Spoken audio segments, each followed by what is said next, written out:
there are questions I never want anyone to ever have to answer again. And I think that's where AI can step in. But yeah, as soon as something is complex, it doesn't help the situation for someone to then be greeted by another like Stonewall robot, if you will. You got Alex, the person here. I get that you've been trying to get this resolved for a few days. I'm here to help you. Let's get this taken care of together. Welcome to Live Chat with Jen Weaver, the Tactical Support Ops podcast where experts share exactly how they do it on their support teams. Today's guest is Alex Plasket, and if you've ever wondered how to build a team culture so strong that people don't want to leave, it starts right here. Alex walks us through his approach to onboarding, coaching, and culture, from the first day, going over the syllabus, to having a team of support specialists who just don't want to leave. You'll learn how he uses real conversations to teach team voice, builds trust with his problem versus concern theory, and turns CSAT feedback into learning experiences that really build the team. Before we get started, as always, this podcast is brought to you by supportman.io, your QA tool for sending actionable feedback from Intercom straight over to Slack. All right, let's dive in. Jen, first and foremost, I'm so excited to be with you today and talk about what I enjoy most, which is leading people and helping them grow and understand the potential that they have and get to offer, especially in a customer support world where sometimes it is seen as a stepping stone, but in my mind, I'm like, let's make it a stepping stone and a landing pad. Let's do both and figure out that perfect blend. So yeah, I love that. So what does that mean to you, landing pad? Yeah. So one, it could be a soft place to land. I've had a few people on my team that had come from troublesome job situations, if you will. So it could be literally like a soft place to land and be welcome and celebrated for a little bit while however long you're with us for. And then it could also mean let's grow from that. Have that, your landing pad is like your foundation to grow. So I've been able to have the opportunity to have folks stay with me for at least a few years and then, if you will, graduate to another department. And everything that they've learned with us is something that they can apply along the way. I know that you are an amazing manager and have moved team members through and found that their time with you was some of the best team time that they had. And I've definitely seen that myself. Some people just have a knack for creating kind of a cult following on their team, and like, can you teach us all to be that cult following manager the way that you have done that? Yes, that is actually my low-key goal, is if people think, wait, is this support team Alex's team? Is that like a cult? Like, what's going on over there? If that's kind of the question that's going on, like, I know it almost sounds funny, but then I know I've done my job. Like, there's no secret handshakes. Maybe there is. We don't have any, tattoos, maybe, but there's there's that mystery of it, of like, because one, you have to have fun. Like, if you don't have that, then because in true honesty, like, customer support is not always like a glamorous job. Like, there are tough days. Like, you can't gloss over that. So you have to have something in the roots and your foundation go, well, we still have each other. We still have this fun inside joke. We still have kind of like our language. So part of that is really important in the beginning when I first get someone to join the team. So part of what I'm thinking is when we're talking to folks before we hire them, I'm thinking in my mind, it's like, does this person make sense to join the team? Like, I want so many different minds, so many different perspectives, but overall, do they align? Like, will they help the team? Will they come into the rescue? Because that's super important, in my opinion, in the support world. I need folks that will come to the rescue and be able to support each other. So that's kind of where it starts. And then from there is, it's not buzzword scalable, but I want to spend as much time possible with this new person. And This there are is a really few. interesting to me. I'm sorry to interrupt you, but this really seems key to your process because a lot of times we're trying to automate and Yeah. scale and spend less time, a one-on-one. But it sounds like you're saying this actually saves you time and energy in the future Yeah. by spending more time with your new team members. Yes. And there's a few things that I think are beneficial there, Jen. It's one, like you're building like a foundation of trust in right off the beginning. Like they know that Mm, you are there for them. Like of course, over time, I want to build that autonomy, and I don't think that can just be done right off the bat. Because one, especially in support, you're getting folks from a different myriad of career paths. Like I have different folks that have been with in the corporate space for many years that are just careers changing, or folks mm, that have worked in healthcare that are just wanting to try something new, or folks that are just brand new themselves into the corporate world not long after mm. college. So that's one reason why I would want to spend so much time to kind of get an established, like, where are you? Where are you at in your life and your career path here? And then how can I help you? So that's one really important thing in my opinion. What does that look like, spending time with them? Is that, obviously, we're talking about remote work, Mhm. right? Yeah, so little hands-on, like everything. So the first day, I call it syllabus day. We are just going through every item, making sure everybody has the logins that they need. Like I never want it to be 2 months down the road. They're like, wait, I don't have this. I'm like, no, we're never gonna have that happen. You're gonna have everything you need. And it's a little droll, I'll admit, but it's important to just know like I'm with you in the little things too. Like I'm not just gonna give you everything. Plus, then it's, it's just kind of nice to see all the boxes being checked along the way, so I don't have to worry about it later.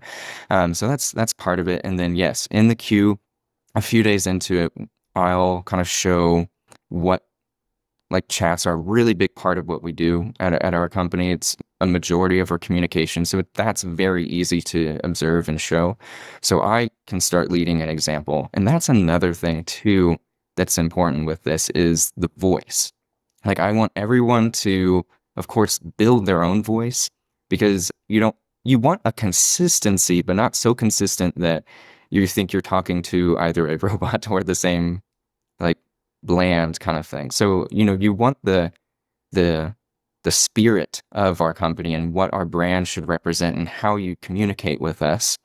And then from there you can kind of give it your personality, kind of like situations. Like, for example, I typically kind of take on a more folksy Southern charm, if you will, when I'm talking to folks. And then that's just my persona, if you will. And then, but at the root of it, it is the like, we are empathetic. We will resolve everything and we will make you feel like we care along the way. So I want that to be established first and foremost, which the nice thing is that comes built in. You can't truly teach that, but you can show people the way in that regard. In addition, you can give them your style. You can show them examples and how my mind is working. So then they can draw that and be able to come to their own conclusions and make the decisions when challenging cases arise. So, what tools do you use to do that? Do you have an internal knowledge base where you're keeping those checklists for onboarding? And do you have, I guess, is there anything else you can throw at us about how we could replicate that process? Yeah. So in my opinion, the first week for sure needs to be as scheduled as anything. Like they need to know what time they need to show up, of course, what time the first meeting when is with me after they meet with security team to get their computer set up, etc. And then everything is scheduled. Like when you're with me, when you're shadowing another teammate, because I've still got other meetings I gotta go to as well. And then yes, everything's in our internal knowledge base for it's like everyone has their own like this is Alex's new hire guide, and the week one is highly like scheduled. And then week two is kind of like, what do you need? So that's the thing where it's tailored is, I mean, I'm not going to know. Like some people need 1 week, some people need 2 weeks, some people need 3 weeks. And I can't know that unless I start working with them too. And in my mind, sure, let's go to 3 weeks, even though I've written it as two, because I want you to be set up for success. Like we said earlier, it ultimately does save time in the long term by committing all of that. There's less questions. They have more confidence to look at them for themselves for those more challenging questions. But yes, our internal knowledge base is definitely where we're getting that from. And then I can even link everything because we've noticed for our particular service model, somebody that used to be on our team that's moved on internally created the like Help I Can't series. Um, and that is, it's approachable for a new team member, for anybody. So basically, help, I can't log in. Help, I missed my payment. Or, help, my card is declining. So then, whoever calls you, that kind of tells you what doc you need to look real quick for. And instead of it being like a 2-page like textbook, if you will, it's just a quick like what's going on. It's bulleted, really easy to read, which is very approachable for new hires. And then even folks that are like, wait, what happened? What do I need to do for this? Oh, yes, just look up the guide. Okay, yes, they are, XYZ has been, okay, great. So now I can solve this problem for them. So that's something that's really important for us as we get new folks starting. We just talked about maybe resisting scalability, but it sounds like that's also a way that getting to know your team can help you scale. So with that Help I Can't series, somebody started it and then it was such a great idea. That person moved on, right? And then folks were able to continue it. And so it sounds like during this initial onboarding period, you're really getting to know what their strengths are. What else are you discovering about your new hires when you're in that intensive first week, second, and third week? Yeah. So one, how they learn. Two, how they receive feedback. So we have an opportunity where I go, hey, do you want to drive? Which means you want to share your screen and you want me to sit in the seat next to you and tell you what to do, i.e. the navigator. So typically a lot of people choose that option, or they're like, I want to do that, but I kind of want you to drive and me to sit in the front seat and watch, and you tell me what's going on and where you're And this going. is while you're in the queue looking like video sharing. Exactly. Screen sharing. I know words. Screen sharing, and working in the queue together. And it's either you answering the questions and they're watching, or they're answering the questions and you're saying, well, type this and let's talk about this. Okay. Yeah, depending on what they're comfortable, both of those options. So that's, Jen, in my opinion, is like you can't just start everyone the same. Like you can't just throw them in and expect success. Maybe that works for some folks. I had someone who was done in a week. I was like, are you sure you don't need nothing else? And they're like, yeah, I'm good. I'm like, okay. So you just go to what they need. Again, that it helps them feel like they're being listened to, which we could talk about that more soon. Like that they can feel like they can trust me and that they know that like we will figure this out together along the way. So even though they don't necessarily know what it means or what's going on, it's like the kinesthetic approach of like, I want their fingers literally typing on the keyboard if that is what they need. And then I'll tell you what it means. Like for now, tell them that, their card won't work at this location, or, whatever without having to give you too much context, but, just tell them this and I'll tell you why. And then that's a really good opportunity kind of tying into like, then I can give them all of my philosophies along the way. One of my biggest philosophies is the problem versus concern theory, or problem versus concern. Okay. Yeah. So in that moment, like to give you context for us and our listeners here, is we do send a Visa credit card to our members so they can use it for out-of-pocket healthcare costs. So Visa is well established. We know what that means. And then they get a plastic card, and they also have a digital version. They can use either. So in the moment where I always hope this example comes up right away. If not, I'll force it anyway. And so, someone has just lost their card. This could be either a new member who hasn't gotten it yet, or someone who has been with us for a little bit and lost their plastic card. And now they're nervous because they were really hoping that they could use our card to pay for their copay this week and then pay it back over time.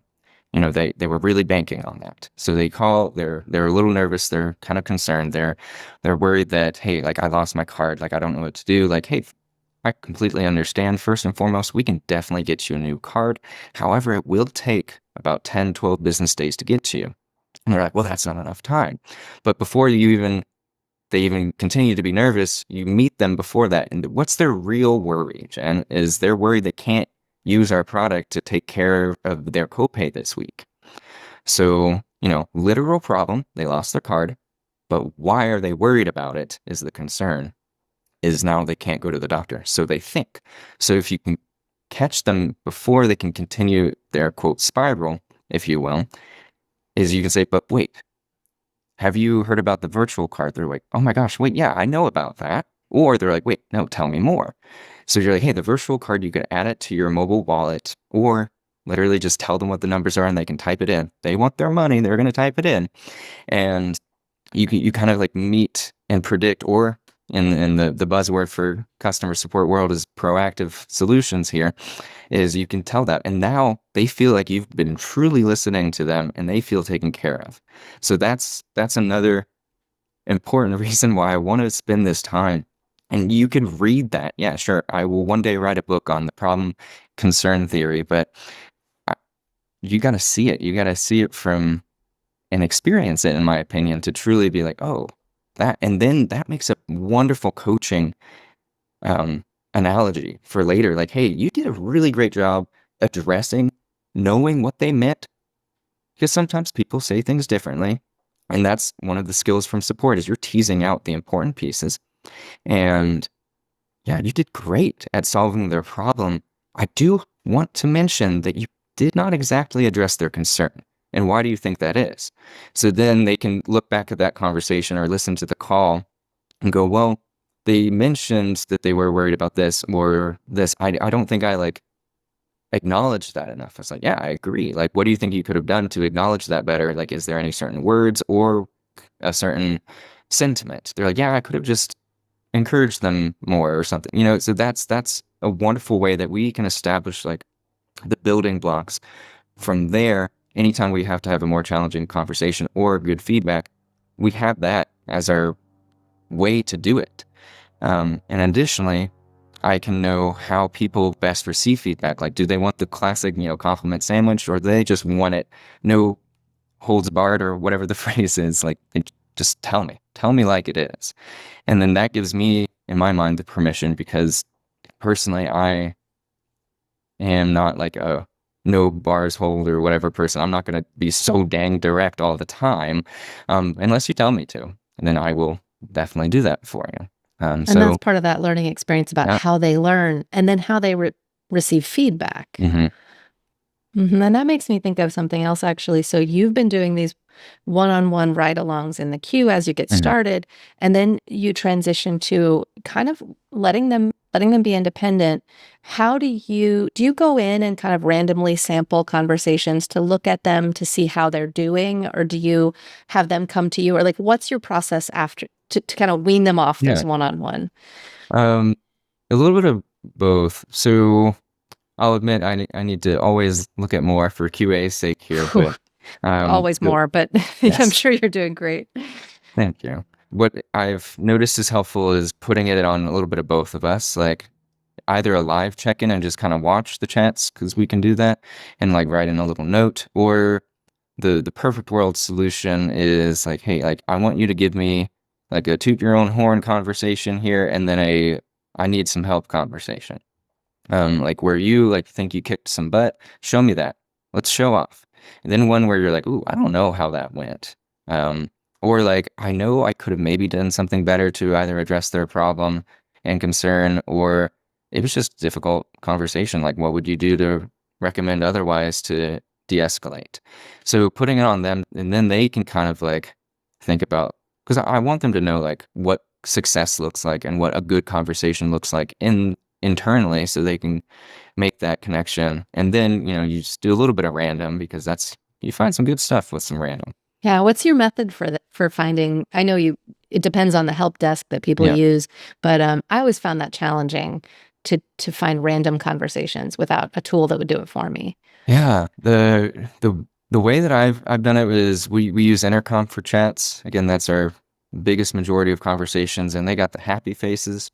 So I'll sometimes just pick a random happy face. It is more ideal if it's someone who gives you the starry eyes and has like at least like 2 lines of text in their review, because what did you do to incite someone to feel so compelled to write a glowing review like of a customer support agent? Like that's great. Like I honestly, even myself, I have a hard time. I'm like, I don't write as many reviews as I should. I And always I feel think, guilty because yeah, I know how the sausage is made and I know yes, it's important. And I'm like, ah, I should have done it. yeah. I was like, oh man, I could have increased their CSAT by 1% if I actually did. I don't know.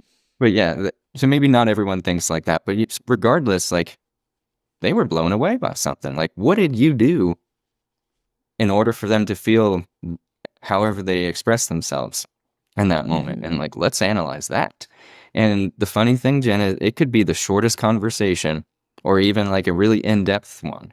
And it's funny because regardless, there's something you can talk about. Like, hey, why do you think this was like 5 messages. Why do you think they were so happy? And they're like, it was fast. They were able to be taken care of. And I did it quickly. Like I was like, great. Like it sometimes doesn't come down to just what you say. It's like what you do for folks and how they feel like in this busy world where they can hardly talk to a person, they got to talk to you fast. And then kind of the opposite is I look at the angry faces in Intercom, especially the one with the comments. And of course, this ties into CSAT in general, which is another fascinating topic. But I'm like, why were they mad? Like, was it at you? Was there something that you could have done differently? Or no matter what, even if did the best job in the whole world, they still were going to feel that same way. And then, how can we address it? So that to answer that question fully, like it's just kind of parsing through it myself, just filtering it by the agent and looking for the angry faces and the happy faces. When they surface conversations themselves, they're like, this one gave me an angry face. Do you find that they're often choosing conversations where they actually could have done something better? Or are your specialists finding conversations where it was the product that the customer was angry at, or it was Yeah. just the situation? It's kind of a blend. Mm, But yes, typically I don't have the stats on it, but it does seem to be it's more product based. And I even remember one review once saying like the agent was fine. I'm just mad about this. I was like, I really wish I had more people writing that. Because then you could know, okay, well, it's not us. And if you look through all the qualitative reviews from folks, I've maybe only seen 1 or 2 where they were actually mad at the agent themselves. mm.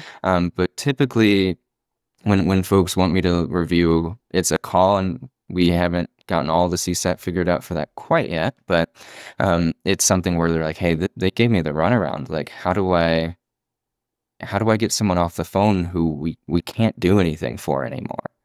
Or like, how do I call it being held phone hostage here. I'm pretty adamant on teaching the team to be able to not be held phone hostage.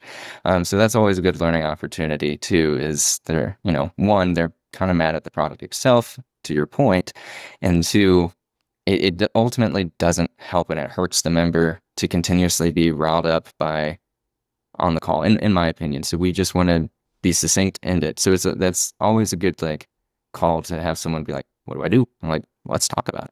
I'm getting this picture of you creating moments where the learning is ripe for Mhm. your direct report. Like instead of here's an LMS, Yeah. here's a whole system that you need to run through, you're finding moments where they're going, "Oh, why did I get a bad rating?" Or, "Oh, this conversation came up right now and I'm thinking about it right now." And you position yourself right there to help coach them when they're ready. I Yeah. think that's kind of like an organizing theme of what I'm hearing you do. Yeah. Because that's where it's like, in my opinion, most impactful. It's like you're trying something, like you're not just reading about how to ride a bike. Like, sure, if that's how you learn, great, you should do that.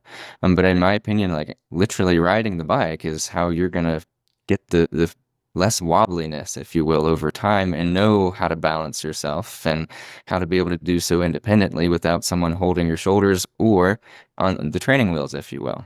To be honest, I don't know what that looks like at other companies with their product offering, if they, or if is that normal, perhaps. But for us, that's just what I believe works. I think that nuance is the new normal because as AI agents are being implemented, they're taking away the Mm, simpler conversations. mm, If they're already, answering those that basically could have been answered by the help desk, yeah, it's essentially ticket deflection. And so what I'm hearing is specialists are answering more and more complex yeah, conversations more often. So I think yeah. you're spot on there. And if they don't see it and they don't hear it from someone who's done this for a while and able to pass on, part of that is oral tradition. I mean, that's society and how we've grown, and that's how we started, was that oral tradition, and that's still passed on. And maybe I'm realizing, I guess in myself, I haven't thought of it like that, but that to me, that's why I think it's ultimately impactful, because it's personal. And especially maybe to your point with the AI, like, I wouldn't want that to get lost. Like, sure, yeah, because don't get me wrong, there are questions I never want anyone to ever have to answer again. And I think that's where AI can step in. But yeah, as soon as something is complex, it doesn't help the situation for someone to then be greeted by another like Stonewall robot, if you will, and go, I will solve this for it. No, it's like, hey, you got Alex, the person here. I get that you've been trying to get this resolved for a few days. I'm here to help you. Let's get this taken care of together. It sounds like for your customer base too, emotion is a big part of it, and Yeah. that they are, like you said in your example, they might have a doctor's appointment on Friday. They don't know how they're going to pay for it, and it's Hmm. stressful. And so, even if it's a simple question, the emotions are what are human about it. Yes. Yeah. Yeah. And that's the like we had a fantastic example of that the other day. Someone was having issues getting into their account, and I was like, "Hey, why haven't we asked what they need to get logged in for yet?" Like that's to me like one, could we take something off of their mental plate here, if you will? Like, why do they need to get in? And if the reason is just, oh, just because I want to log in, great. Now we know this the severity, if you will, or the priority that we need to truly put on this. And in a way Yes. of like, what do you want? And they're like, no, I just need to make this one change. I'm like, great, I can make that change for you. And then in their mind, it's like, I guess it even applies to what Maslow's hierarchy of needs, if you will. It's like we've just taken care of a pyramid need here, and now we can go back to now it's like off your mind. Because that's how I work. If it's like if I can't resolve this one thing, I'm not going to be able to focus on something else. It's like, oh, great, you just and then once we did that and asked this person like, hey, like, what do you what do you need to get into your account for? Can I help you with something? And I forgot what they ultimately said, but let's assume they wanted to just make a change, and like we were able to do that for them. And then you could even in the chat, you could just sense a shift that they were now not like worried about it as much. Like it wasn't as urgent in their mind because we got something taken care of, and we gave them like a workaround. Like, hey, if we're still having issues getting you logged in, this is what we can do to help you as our you know secondary solution here for the time being. And that can help people like feel helped and heard and understood, and also just be able to focus better on, because login issues, you got to do a whole bunch of different hoops and stuff. People don't want to jump through the hoops unless you take care of them. It's your problem concern theory. Their Yeah, problem is not being able to log in, but their concern is whatever that thing they need to do. And so exactly. if you're like, well, I can make this change for you and then help you log in, their concern has evaporated and Yep. they have more of their brain available to handle those steps. I mean, I get frustrated with logins myself, just the Yeah. emails and the repeated steps. And yeah. And I like that. I've often thought, about my customers when I'm helping them. When people are stressed, they lose IQ points. They lose the ability to think critically and achieve things. And so if you can relieve that stress for them, I think that's a crucial part of your problem concern theory, which I Yeah. love. Absolutely. Uh, And yeah. and then just tying it back in general, that's something that you can teach right away, and Mm. that's their foundation of like approaching every situation. Like, every situation has a problem and a concern, and they can overlap. As far as the Venn diagram, if you will, it could look like two circles completely overlapped, or it could be separate. Um, Mm. and that's something. And then another situation I know was helpful for a few of my teammates, and this was not necessarily onboarding, but over time, is everything is important. Every time a member reaches out, it is important. Is it always urgent? So kind of the flip side of what we're saying, like for my team, is how do I help their needs in a way? It's like if everything seems urgent to them, that's that's like they're losing their own IQ with what you're saying, so to speak. Like, Stressful. they're stressed and they're not able to understand like and be able to help. And then that might make the member situation more frustrating because they're not feeling understood, etc. So that's a very nuanced thing. And so that's why I like to ask, like, especially for that example, like, what's the urgency level here? Because then that tells you what kind of energy. Of course, we're not going to like skirt over it. Like, oh, you just want to literally log in because you like logging in. Okay, we're not going to care about you. No, no, no. We're not saying that. It's just like, how much mental energy do you need to put forth? Like, if they're just curious, great. Like, let's devote the proper amount of energy to that still helps them. And then it also helps you where if everything feels urgent, then like, what do you start with?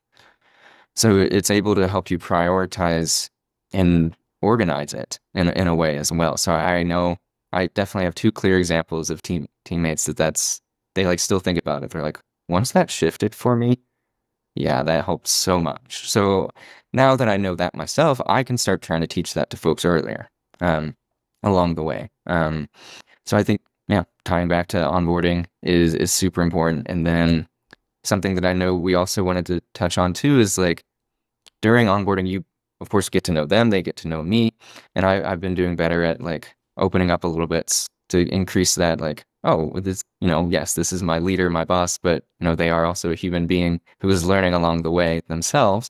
But then I know what's like interesting and fascinating to them, which might not always develop in the first few weeks, but you at least have that like rapport that you can say, great, you've hit your 30, 60, 90-day mark. Like that's traditionally when our rite of passage in our secret ceremony, that we say, okay, you can now leave the queue occasionally to what other things are fascinating to you. So, Mm. you've already been kind of building on that. And like, so I have someone who's like, well, I like data stuff. That's kind of fun. So great. Well, that's a business need. Align interest with the business needs because that's, two birds, one stone, if you will. Like, we got to get stuff done, but you might as well have someone who likes it and is interested by it because then that could eventually go to them launching to something else, etc. Yeah, as they do from your team, it sounds Mhm. like, which is a huge benefit. And so you have launched them from onboarding into this stage where they're mostly in the queue, but they're doing something they're interested in. It's also a business need. During this period of time, what are some ways that you're continuing to build trust and build that cult-like quality that your team has? So language, of course, is crucial. Um, Even as silly as Slack emojis. And then just having a business meeting, if you will, and then just a meeting of it's just time to hang out. We can talk business if we want. We can talk about that situation. We can laugh about X, Y, and Z. Um, and then so I'll start with like language is I like to call our members friends because one, you would do a decent bit of heavy lifting for a friend, and even like interdepartmentally too. Like a few Mm. people from other departments will say like, "Hey, like this friend's reaching." I'm like, "Yes, it spreads, wonderful." So I'll post that, and then you do this friend hyperlink their customer portal, make it look nice and clean, reached out about X, Y, and Z. And then that language is important. And then the team itself is, to be honest, I kind of sometimes forget what our actual title is because I just call the team the champions. And like it almost feels like goofy to say it aloud, but written it just feels a lot better too. Because it's like, yeah, the support champs or the champions, like the champs, like I think it's just more fun in that regard too. And then that's our like Slack user tag group is like, so one, you don't have to know all the people on the team. You just do support champions and that gets all our attention. So little small things like that. And almost everyone has nicknames too. It just kind of happens. I know we talked briefly about CSAT and looking through for those, super happy emojis and the super sad emojis. And I know you mentioned not really including the negative CSAT that's just related to the product. Mm. Do you pull those out when you sort of report metrics, or do you just say, hey, you know what, CSAT is whatever it is, but a large proportion of these were not related to the specialist at all? Yeah, I haven't parsed out like what do you call it, the adjusted percentage, if you will. But I do always make sure like if someone asks me like from especially from another department who I know is talking to like a a potential client. So I'm saying, hey, like disclaimer here. I'm going to show you a number that on paper might not look good. It's going to be about between 80 to 90%. When like you would think that like, you would think that we'd have like 100%. But I just want them to know, I'm going to go ahead and send you the good things that people are also saying. Like I want them to know the qualitative analysis here of like, I'd send them a screenshot of like the happiest like written reviews. And it's like the theme is always like they were fast, they were helpful. Or, they were fast, helpful, and kind, and they actually cared. Stuff like that. Like I make sure that's like going through as well to like say, by the way, it kind of ignore the number, but look behind the curtain and see what's really happening here. But no, I haven't taken the time to parse it out. I imagine we would be a lot closer to 100% otherwise. We talked about too, the cost of acquisition of new hires. I guess it seems like an undervalued function of support Mm. is delivering these Oh, dedicated individuals with, deep product knowledge to other teams who can do a yeah. really good job there. And I think you have achieved that really well. Do you have any other thoughts about like building really good rapport with your reports and then also figuring out what they're good at and interested in, like help documentation or data, like you said. But then what does that look like at the end of their life cycle with you? How do you encourage them to move on internally? I typically leave it up to them. Um, and I don't, maybe that's a place where I will grow. Our alum group, I believe, has 6 people, not including myself at the moment. And every time has been like, when it first started happening, I was a little sad and like going like, why are people leaving me? And then I forgot I was listening to somebody's podcast talking about it and they're like, no, this is good.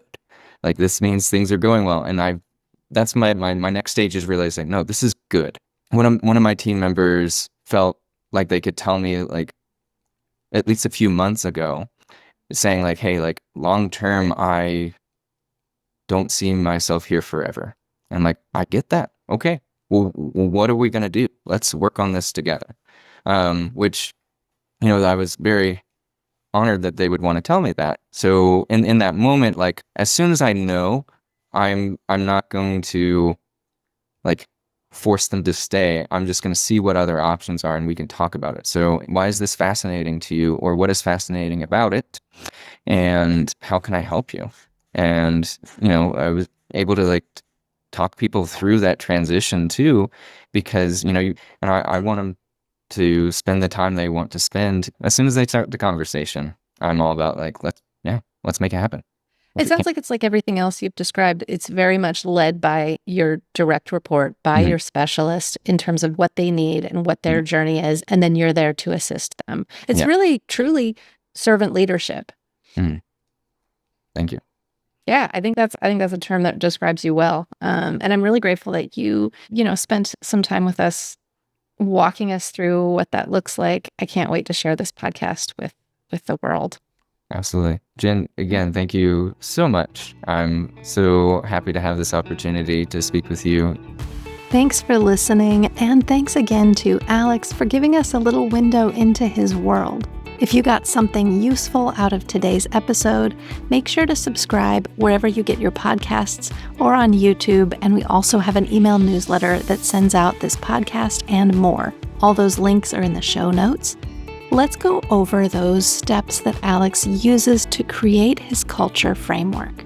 So, step 1, start with trust, not scale. 2, teach the problem versus concern theory. Step 3, coach with real conversations one-on-one. Step 4, build culture with language and ritual. Step 5, align interests of your support specialists with business needs to help them grow.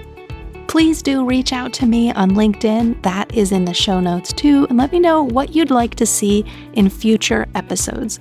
And if you lead a support team and want to share your process, I would love to hear from you and potentially have you as a guest on the podcast. See you next time.